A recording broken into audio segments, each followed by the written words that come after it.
Welcome to Lecture 6 of Introduction to Quantum Field Theory.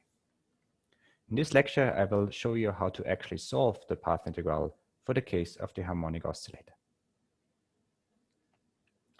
The reference is still Line and Vuorinen, Basics of Thermal Field Theory, Chapter 1. From the last lecture, recall that we were able to write down the partition function as a path integral over position space x times e to the minus se, where se is the Euclidean action. This Euclidean action was found by the replacement of taking the classical action of a particle s and replacing in e to the is the usual time by minus I times the imaginary time tau. That's how we get to the factor e to the minus se. And c here we found is a constant, even though it's a divergent constant. Recall also that in lecture 2, we calculated the result for the quantum mechanical partition function for the harmonic oscillator by just plugging in the known energy eigenvalues. We found that c of t was given as 1 over 2 times the sine hyperbolic of omega over 2t. In this lecture, we calculate the same partition function by a completely different method, namely by solving the path integral. The calculation is very different, but the result has to be the same.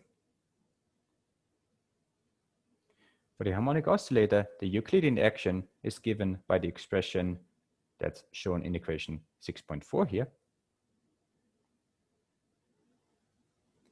And the main thing to note for this action is that for the harmonic oscillator, and only for the harmonic oscillator, this action here is quadratic in this coordinate or function x. Okay, so there's an x squared here, and there's an dx by dt squared for the kinetic part.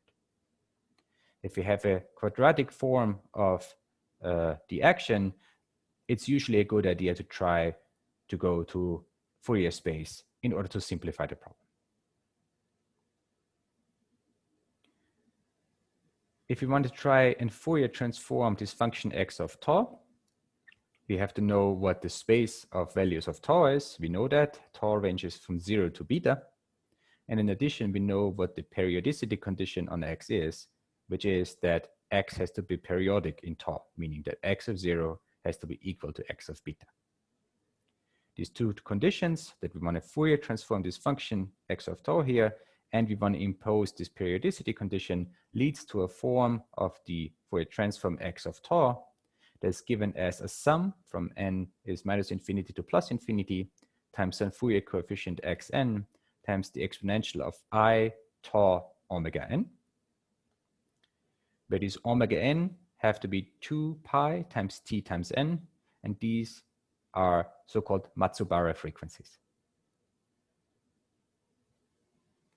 The prefactor t is convention, and it's just inserted here for convenience.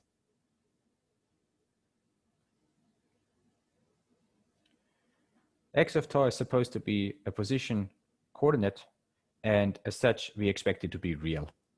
So if we impose the condition that the complex conjugate of x, which I denote by the star here, is equal to x itself, this implies a condition on the Fourier coefficients xn, namely that the complex conjugate of xn is equal to x minus n. We can also decompose the Fourier coefficients xn into a real and an imaginary part, which we call an and bn. And this then leads to the requirement that the complex conjugate of xn is equal to an minus I bn is equal to a of minus n plus I of b of minus n from plugging in the reality condition of x. If we identify again real and imaginary part in this equation 6.7, we find that the an with negative index are equal to the an with positive index, and the bn's are equal up to an overall sign change. Note that also this implies that the zero mode doesn't have an imaginary part, so b0 is equal to 0.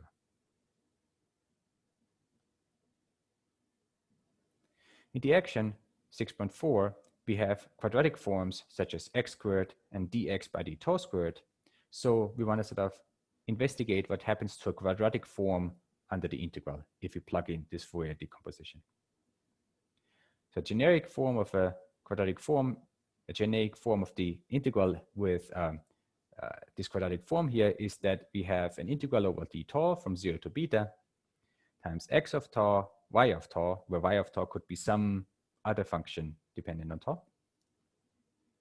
Plugging in these Fourier transforms for both of these functions x and y, we find that this is equal to t squared times the double sum over n and m times the Fourier coefficients x and ym times the integral d tau over the exponential of the sum of the Matsubara frequencies. Since this integral here is just an exponential integral, we can evaluate that, and we find that the integral here is 0 unless the frequencies are just equal to each other in addition to having a different sign. So if omega n is equal to minus omega m, then we have 0 in the exponent and the integral here just is beta. Otherwise, this integrates to 0.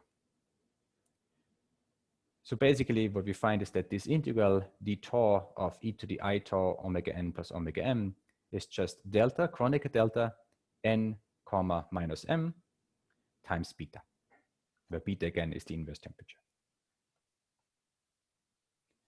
We can lump together the inverse temperature with 1 power of the temperature in front and just get T. And we can use the Kronecker delta to replace one of the sums here. I chose to do that with the sum over m. So we end up with T times sum n from minus infinity to plus infinity, x and y minus n. And if you now recall that before we had that the Fourier coefficients with negative index are just the same as the complex conjugate of the Fourier coefficients, this turns into T times xn yn star.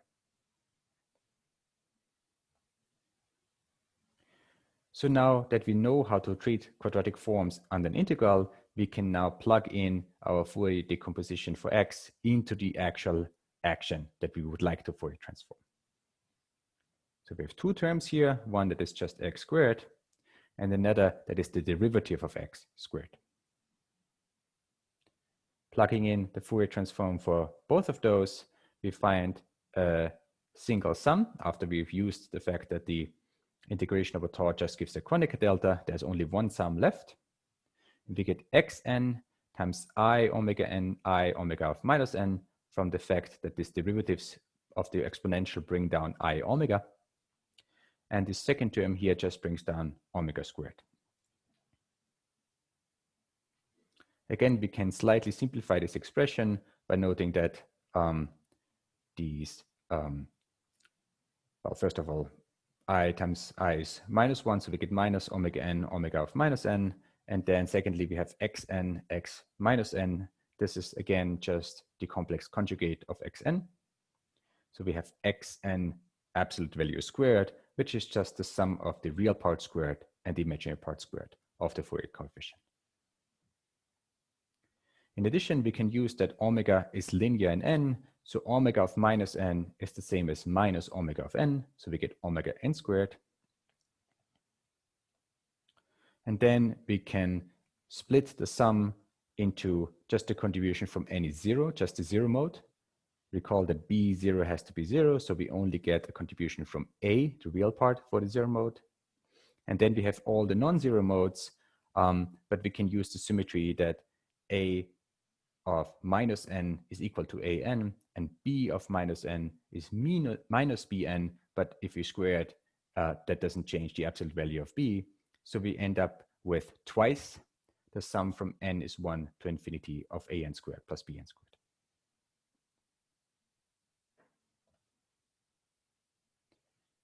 So now we have managed to transform the exponential that is appearing in the path integral. In addition to that, we also need to transform the measure from the integration over x to the integration in Fourier space.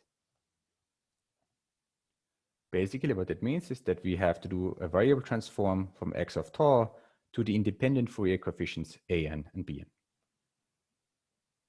We can write this simply as a transformation that involves the Jacobian of this variable change times the complete integration of all the independent variables. For the zero mode, only the a0 variable is independent, b0 is just 0. And for the non-zero modes, the fact that we have the reality condition implying that all the negative index a's and b's are related to the positive index a and b's means that we can take the independent variables just to be an and bn with positive index n.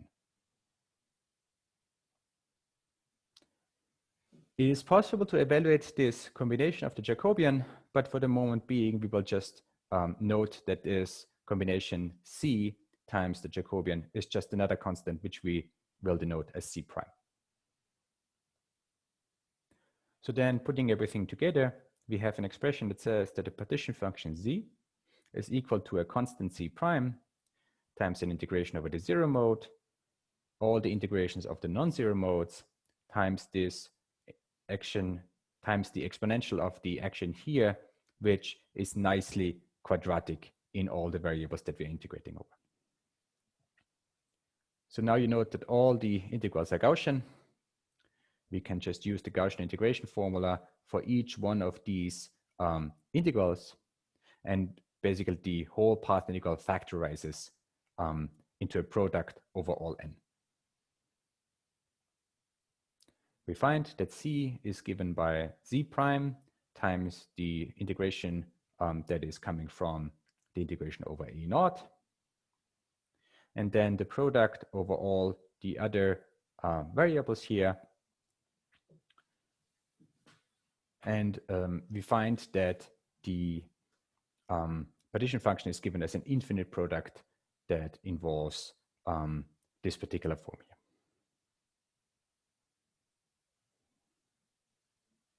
Note that in particular under the product here, we've used the fact that the integration over an and bn is the same.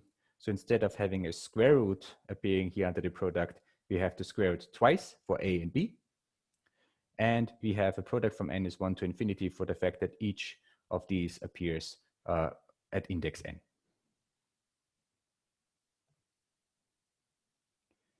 In this expression, we still need to determine the constant c prime. A very elegant way of calculating the coefficient c prime proceeds via the setup of effective field theory matching. This is a cute little problem, so I have assigned it as a homework problem in this course. The end result of doing this calculation is the following. We find that c prime is given by a certain expression here that also involves an infinite product over these Matsubara frequencies.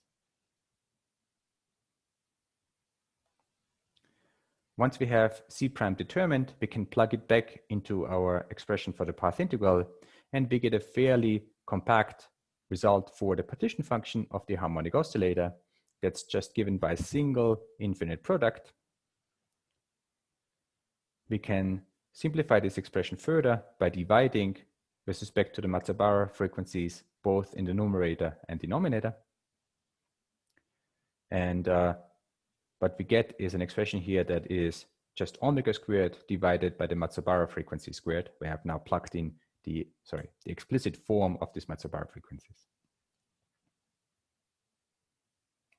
It turns out that this form, this product here, is a known analytic form. In particular, the product 1 plus x squared over pi squared n squared, which appears in our partition function here in the denominator, is known to be sine hyperbolic of x over x.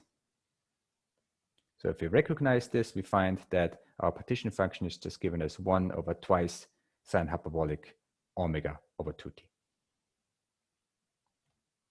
Note that this matches the result that we have found in lecture 2 by just summing over the eigenvalues of the harmonic oscillator.